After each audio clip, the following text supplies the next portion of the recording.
Okay, students. The next type of questions, and we are still with 2 markers. This will be finding the square root of 2.89 and 28900. See, I kept telling you to memorize. So you have to memorize certain things in maths, right? Memorize the squares of the first 25 numbers. So if you can recall, 289 will be the square of 17.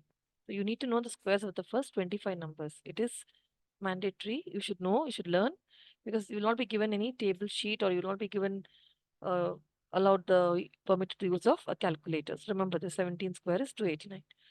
So then with this I can close. That means, so root of 289 will be 17. So with this knowledge, let me start solving the problems that are given. So this is now coming to this 2.89. It is in decimal, right? It's a decimal. So let me try to rewrite that in uh, terms of a fraction. So I can write this as root of 2.89 is 289 upon 100. And of course, we know that root of a upon b is root of a divided by root of b. Yeah, so this, right? So using that knowledge, I can write root of 289 by 100 will be root of 289. Okay, root of 289 by root of 100, square root of 100. What is root of 289? We know it's 17. Root of 100 is 10. So that gives me 17 upon 10, which is 1.7. Similarly, the next one is root of 28900. I can write it as root of 289 into 100. Yeah, and that in turn, I can write it as root of 289 into root of 100. So what is root of 289? It is 17.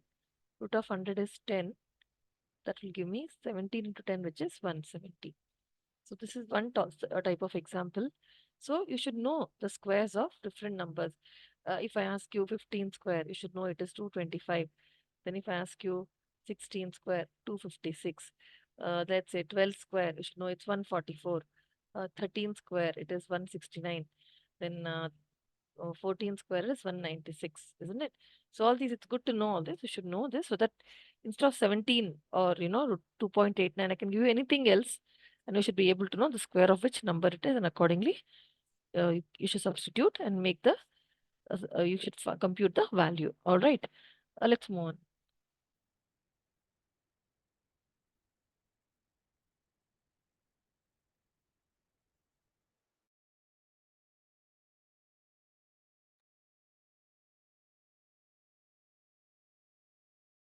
Okay, the next sum is, find the length of the longest rod that can be placed in a cuboidal room, 3 centimeter wide, 4 centimeter high, and 12 centimeter long. So the question is, you have to find the length of the longest rod. Okay, so find the length of the longest rod that can be, okay, that can be placed in a cuboidal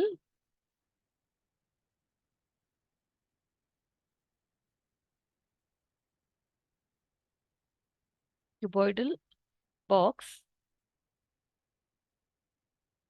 3 centimeter wide, 4 centimeter high,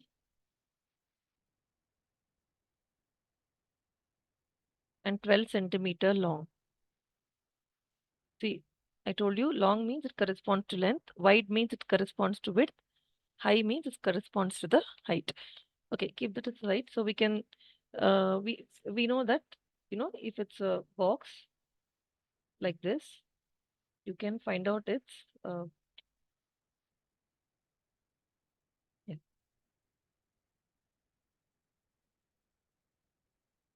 The length will be 12 centimeters, width will be 3 centimeters, 3 centimeters wide, and height, of course, will be 4 centimeters. So we have all the dimensions. So it's very tempting to say that maybe it's 12 centimeters because that's the height, the length, I think, the longest dimension. So that's not true. I remember I told you the concept of a diagonal, right, of a 3D object. So you have to find the diagonal. For a rectangle, not rectangle, I mean to say a cuboidal structure, the diagonal is given by root of length square plus breadth square plus height square. So we just substitute all the values. In this case, it is 12 square plus width or breadth are synonymous. Width and breadth are the same, right? It is 3 centimeters. 3 square plus 4 square. You can do it in different ways. Uh, like I had told you that 3 square plus 4 square is same as 5 square. So then instead of 3 square and 4 square, you will be putting it as 12 square plus 5 square. Again, 12 square plus 5 square will be 13 square, right? So it will be 13. That is in terms of triplets. Because 5, 12, 13 form a triplet and 3, 4, 5 form a triplet. The other way of looking at it is you substitute 12 square is 144, 3 square is 9, 4 square is 16. Of course, the technique that I told you would be more advisable. That is Pythagorean triplet technique is more advisable when you have big numbers. But here, of course, 3, 4, and 12 also for that matter are quite smaller numbers, right? So you can just you can find the squares. If you have big numbers, then it's more handy this technique. So okay, so 144 plus 25 we'll be having 16 plus 9 is 25, isn't it? That gives me what? 169, and square root of 169 is 13. See, that's why I kept telling you you should know the Pythagorean triplets, and this will always be handy. It will come handy in many other areas. So learn the Pythagorean triplets well. In one of the videos previously, I've already discussed this. Next is moving on. Okay, so this is clear. Diagonal is root of L square plus B square plus H square. You should use this. Whatever numbers are given, remember you're going to find the diagonal. The length of the longest rod will correspond to the diagonal of that cuboidal box. So that means 13 centimeter long. You can a rod of length 13 centimeter can be fitted inside that cuboidal structure. Okay, let's move on. Next, we are going on to algebra. So in this algebra, I'll tell you what we'll be doing. We'll be making use of identities. We have seen many identities, isn't it? So one identity like this we are going to see. So if I give you a sum like this, for example, if I give you 297 into 303, okay, and I'm asking you to find this. See, maybe you are very good with multiplication, you are very fast, you know a lot of Vedic math, you can do it. But I'm stating the question as use identities. So, which means you have to use the identities that have been taught. So if you look at this, you have to you can write 297 as 300 minus 3, and 303 or 303 is 300 plus 3. So I have split this 297 in that form because 297 is equal to what? 300 minus 3. Then 303 is equal to what? 300 plus 3. So when I give you like this, now it is in which form? It is a minus b into a plus b. What is a plus b into a minus b? Or a minus b into a plus b? It is a square minus b square. So what is the a here? The a is 300. The b is 3 here. So that will amount to what? A square minus b square. 300 square minus 3 square. Isn't it? It is 300 square minus 3 square. So 3 3s are 9 and 2 zeros will become 4 zeros. 3 square is 9. So 90,000 minus 9. That is 89,991. This will be the answer. So instead of performing that 303 into 297 long multiplication, you still arrive at the same answer. But we have to use identities as mentioned in the question. There's another method of doing this, that is 33 into 27. 33 into 27. So you can write this as 30 plus 3 into 30 minus 3. This is a small number. You can you can directly multiply, but it's again, as I said, you can use this identity you have to use because then it is stated so. See, if you look at this, I can write 33 as what? 3 into 11 into 27. 27 3s are 81. 81 11 will be 1 8 Vedic math 8 plus 1 9. But if I'm going to do it this way, again that a plus b into a minus b form. So I'm just showing you the various types here. If you can relate it, see you can. If I give you a sum just like that, you can do it in different ways, right? But I am looking for a particular concept here. I want you to use the identity, so you have to use a plus b into a minus b. That's the identity that can be related to this structure, this type of this pattern of problems. So a plus b into a minus b, that is nothing but a square minus b square.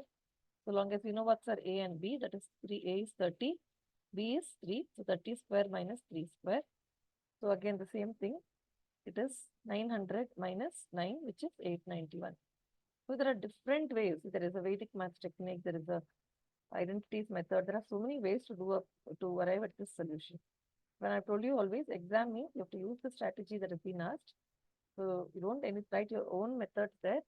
I mean to say like don't do a method, don't use a method other than that. Like if I say don't spend multiply, you will not get marks. If you go and multiply also, you'll get the same answer. But use the technique that I have mentioned here, that is using identities. A plus b into a minus b will be a square minus b square. It is mandatory. Okay. So moving on, we get another algebra problem. We'll see something from linear equations. So in linear equations, let us look at, let's say, 5 into 8x plus 3. Have to solve. Okay. 5 into 8x plus 3 is equal to 9 into 4x plus 7. 9 into 4x plus 7. This is the problem. I've just given you an LHS left hand side and an RHS right hand side. 5 into 8x plus 3 is equal to 9 into 4x plus 7. So simple problems we have used intuition. We have a problem like this where we have to, we have the variable, I mean to say, x is the unknown on both sides. We have to solve for this x. So what we can do is, we are using distributive property on the left hand side and the right hand side. 5 will go with 8x, 5 will also go with 3. 5 into 8 is 40, 40x, plus 5 3s are how much? 15. So this 5 is applicable both to 8 and 8x and 3. Okay. All right. 5, 8x plus 3. I'm rewriting it over here. Okay. So 5 into 8, 40. 5 into 8x, so 40x it will come. And then 5 3 are 15 equal to 9 into 4. Likewise, same thing. As per distributive property this side. 9 4s are 36x plus 9 7s are 63. Then what is the next step? Take all the terms with like terms one side. Now 40x and 36x. Okay, they are the coefficients of x. So all the x-related terms, you take it one side.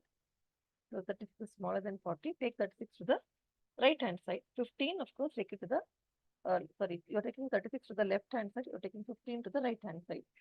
So 36x will become minus 36x. Okay, we are moving it from left to right, right to left. And similarly for 15 is being moved from left to right. It's going to become minus 15. That will be 46 minus 36x. It's 4x.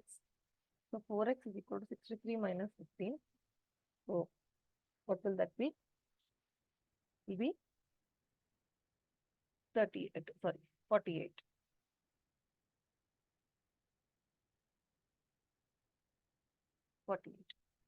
So x will be 48 divided by 4. The 4 comes down. Okay, 48 divided by 4. So it will be 12x. Well, this will be the answer to the question. Okay.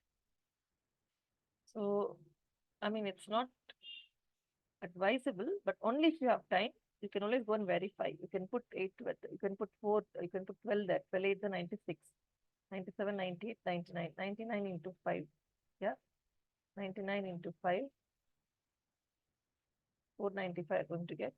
Similarly, on this is the left hand side, right hand side, 12 for the 48 plus 7. Okay, 48 plus 7, that is 55 into 9, 5, 45, 9 5 the 45, 45, plus 4, 495. The same answer. That means for x is equal to 12, LHS is equal to RHS. You don't have to sit and verify. It's just that I'm showing you that when you put x is equal to 12 in the right hand side and the left hand side, you're going to get the same answer. The equation is satisfied. Okay, let's move on. Let us see a little bit of factorization here. See, factorization, we have different types of factorization. But you can factorize using splitting the middle term, grouping method we have seen, and there are many other things that we have seen. Now we'll see factorization using identities. And preferably now we are going to apply these two identities, a plus b the whole square and a minus b the whole square. Let's see. So let's look at the next one, which is if I give you a sum like, let's say, x square plus 16x plus 64. Okay. So when I look at a sum like this and I ask you to factorize, I'm asking you to factorize.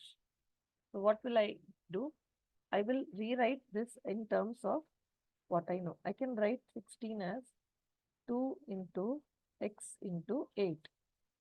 Okay, I'm just splitting the middle term here. I'm not splitting it, rather I'm just factorizing it. Okay, I'm rewriting that in a particular form. I have tried 2 into x into 8 and 64 is 8 square. So this makes sense. So whenever you see the constant term as a perfect square, we can write it in the form a square plus 2ab plus b square. It's in that form. Look here, a is x. 2 in the place of a, I have x. In the place of b, I have 8. See? So this technique you can apply. It's very easy to identify whenever the constant term is a perfect square. So x square plus 16x plus 64. So a square plus 2ab plus b square is what? A plus b the whole square. So here it is a is x, b is 8, x plus 8 the whole square. If you want, you can write x plus 8 into x plus 8. So you have made use of the factorization technique here, a plus b the whole square. We'll see yet another problem. X square plus 14x plus 49. So the same thing, it will be x square. I'll write 14 as 2 into 7 into x plus 7 square. So this will be the same form, right? A square. The format is the same, a square plus 2ab plus b square. So what is x here? X is a. What is b? B is 7. So it will be a is x here and b is 7. So a plus b the whole square. What is a? X. B is 7. X plus 7 the whole square, or x plus 7 into x plus 7. Okay. So we have cleared this also. We can have other problems. Let's say a square plus, let's say, 12a. Okay, what I'll do is I'll use a minus here. Because I'm going to ask you questions based on plus and minus, right? So a square minus a square minus 12a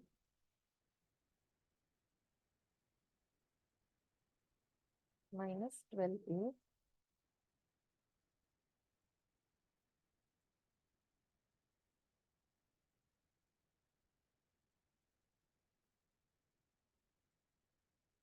a square minus 12a plus 36.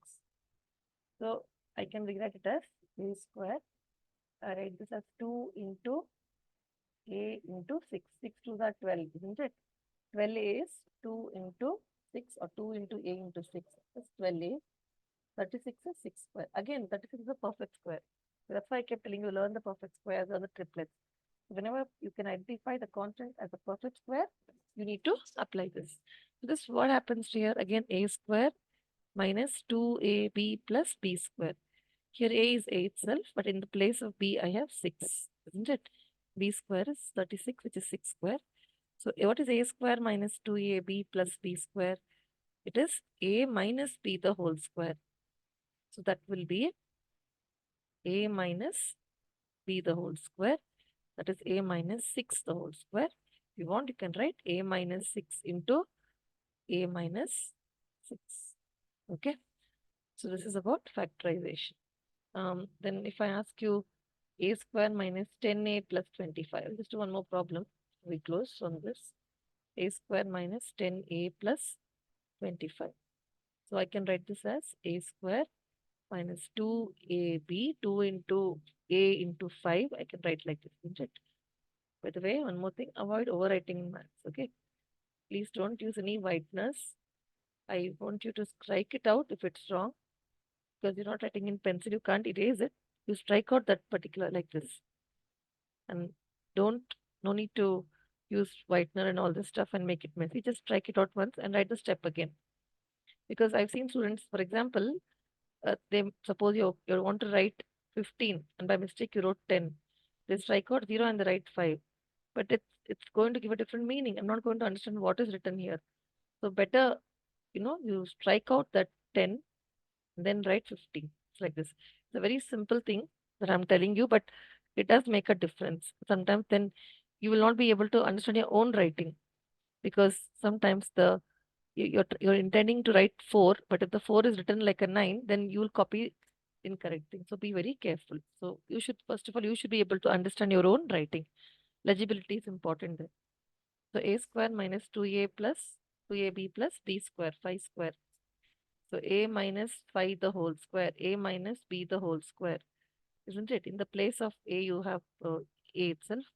In the place of b, you have 5 and a minus b the whole square. So that is a minus 5 into a.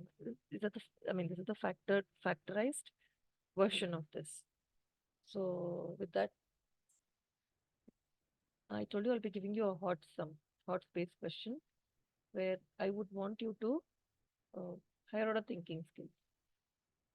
I want you to think and solve. I will be asking you 2 topics in that. One is based on mensuration, and also one is to do with factorization. So it's an multiple topics are involved there. Okay. So one more algebra sum. So this is again to do with factorization. So remember, sometimes multiple identities will be used. We have seen a few problems earlier, right? Multiple identities have been used, so we'll be using multiple identities. So what if I give you a sum like x square plus 6x plus 9 minus 4y square. For example, like a sum like this has been given to you. So you have to use identities.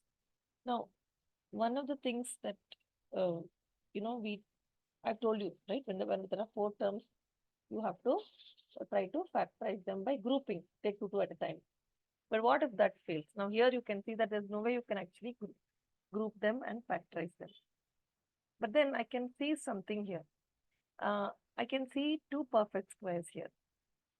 I can see 9, which is 3 square, and I can write 4y square as 4 is 2 square, isn't it? So 2 square into y square, or 2y the whole square. So again, it's a perfect square. So when you see such a structure, remember you can use a square minus b square. But then I can't just take 9 and 4y square. There's something more, isn't it? So then if you clearly look at it, you'll see that x square plus 6x plus 9. This trinomial, I need to bank upon this. Yeah. So this can be solved using the techniques that I have discussed earlier.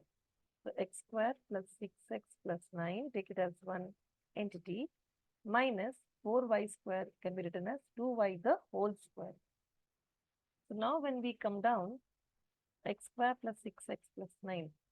So x square is x square. I can write 6x as 2 into x into 3 plus 9 is 3 square. 9 is 3 square. X square plus 2 into x into 3 plus 3 square minus 2y the whole square. This will be what? A square plus 2ab plus b square, isn't it? A square plus 2ab plus b square. In the place of a, I have xc. In the place of b, I have 3. So what is a square plus 2ab plus b square? A plus b the whole square. X plus 3. A is like x, b is like 3. Minus 2y the whole square. Yeah. Now, I told you m square minus n square. What is it? M plus n into m minus n. So this will be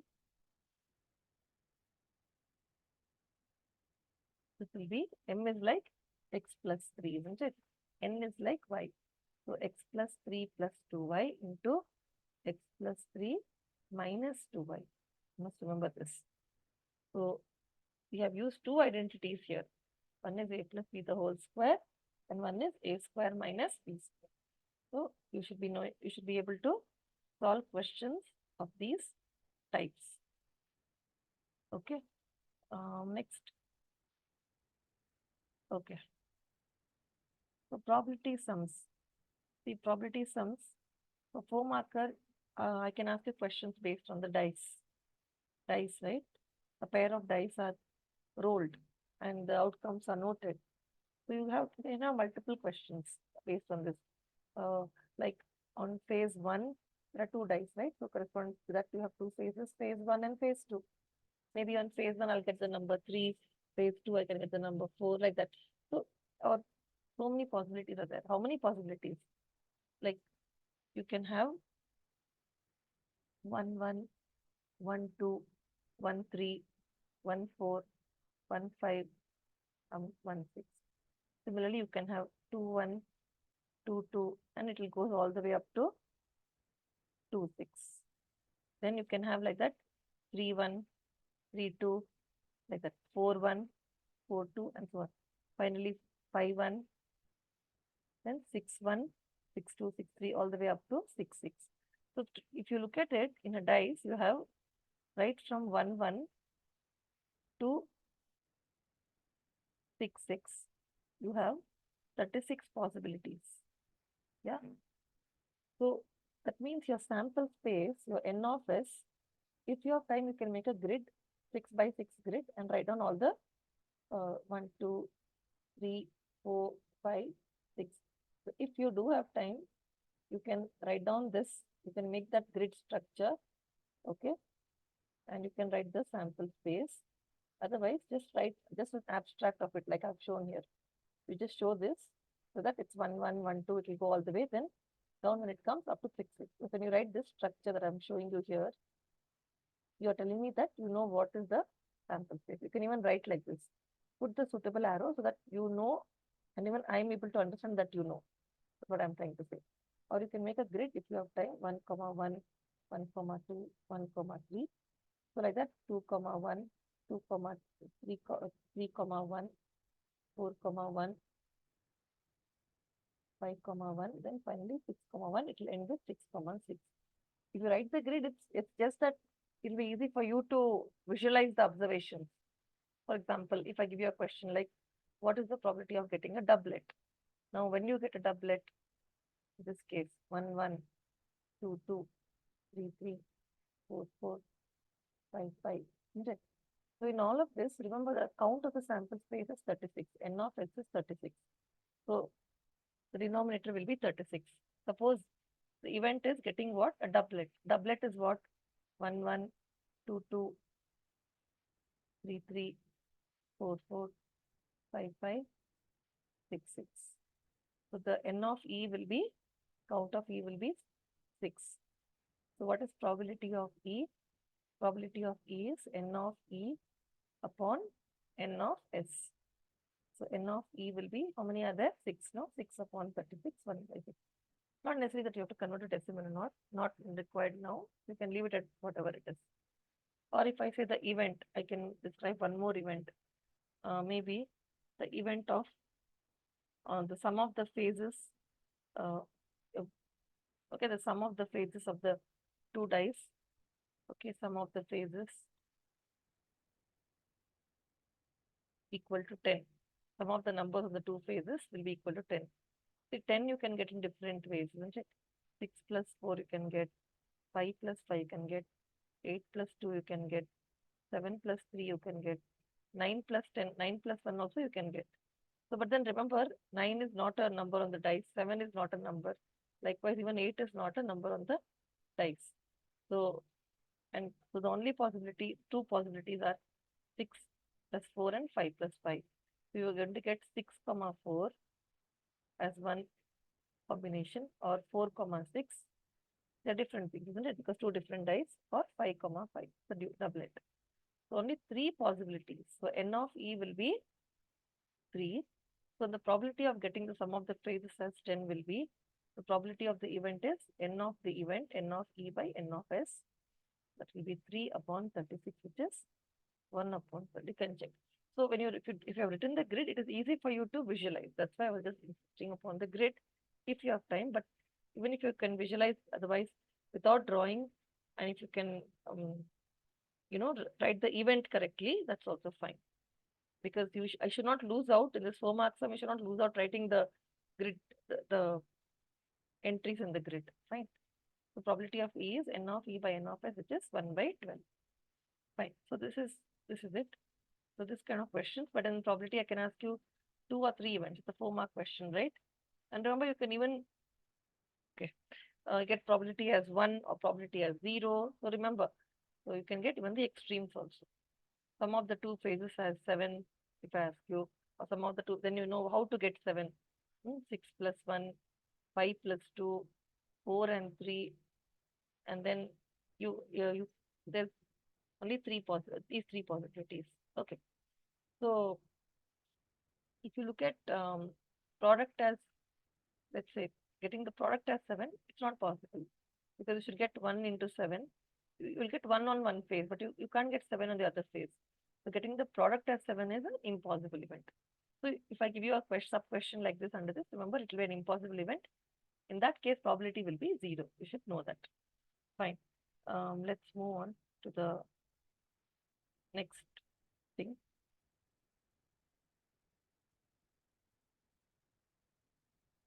Okay. This question, a mother is, I'll give you this. I had discussed a similar question like this. So let me just write the question out for you here.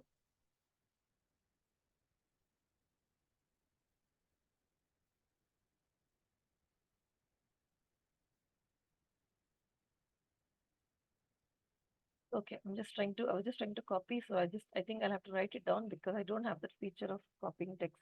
I will just write it down. The question is, a mother is 5 times as old as her son.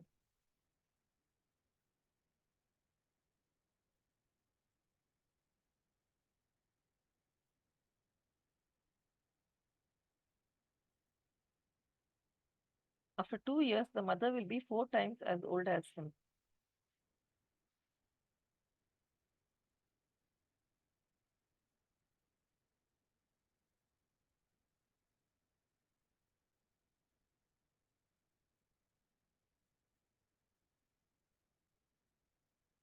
Find the present ages. Okay. The question is, find the present ages. Find their present ages. See, the thing is, I have just been given conditions, and I told you very well, in this kind of problems, you are going to write, you have the son's age, you have the mother's age, like this. So make a table. Now means present age. 5 years later, future tense, what happens? So now what is the scenario? I don't know both their ages. After 5 years also, I don't know their ages. All I know is now some conditions are given. That's all. So the mother currently is 5 times as old as her son. Let's say that unknown is X. So let the son's age be X. Let son's age be X years. Today he is X years. The mother is 5 into X, 5X. After 5 years, what happens? The son will grow old by 5 years. The son will be X plus 5. Mother will also grow old by, sorry, not after 5 years, it is 2 years. Let's redo it. It's 2 years. Be careful. So, yeah, after 2 years, not 5, it is 2 years. Yeah, so presently the son is X years old. The mother is 5 times. 5 times means what? It's multiplication. So mother is 5X. So after 2 years, 2 years plus, that is 2 years from now on, because I've also told you 2 years ago. That is, if it was 2 years ago, we would have done minus, but now it is 2 years plus. The son will be x plus 2. He'll grow old by 2 years. Son will grow old by 2 years. Mother will also grow old by 2 years, isn't it? After 2 years, son has grown old 2 years older. Mother has also grown 2 years older. So this is the scenario. After 2 years, mother is 5x plus 2, son is x plus 2. Then what is the condition? Mother will be 4 times as old as him. Mother is 4 times of son. That is after 2 years. That's the story. So mother is 5x plus 2. She will be 4 times of x plus 2. And that's it. You just have to simplify this, solve this equation. 4 into x is 4x. 4 into 2 is 8. Now take the like terms together. 5x minus 4x is equal to 8 minus 2. 5x minus 4x will be what? It is 1x, or simply x is 6. We can check. Then if x is 6, that is the son's age. What is mother? 5x. So the mother will be 6 into 5. 5 times more, no? It will be 30. Let's just check. If we are right, we'll just make the table. Son, currently now, what is the son? This is just for verification. I told you it's not needed. It is just for your own confidence, like, to just tell yourself that, yes, I've done the right thing. And if you have time, you can do this. Son is x, no? What is x now? 6. Mother is 30. After 2 years, son becomes 6 plus 2 is 8. Mother becomes 30 plus 2 is 32. See, 8 into 4 is 32, isn't it? Mother is 4 times of the son's age. So this is an example. You can go with these kind of problems. See, it's not just solving the equation here. You're not solving for x here. You're solving the problem here, the word problem, the word statement. It's about age, time. So in these kind of cases, especially in age-related problems, it's better to put the data in the form of a table, a tabular column like this. Like this will help you to analyze things better. Like you can see, okay, presently 2 years later, what happens like this. Okay. So I hope the explanation has been helpful to you. Okay.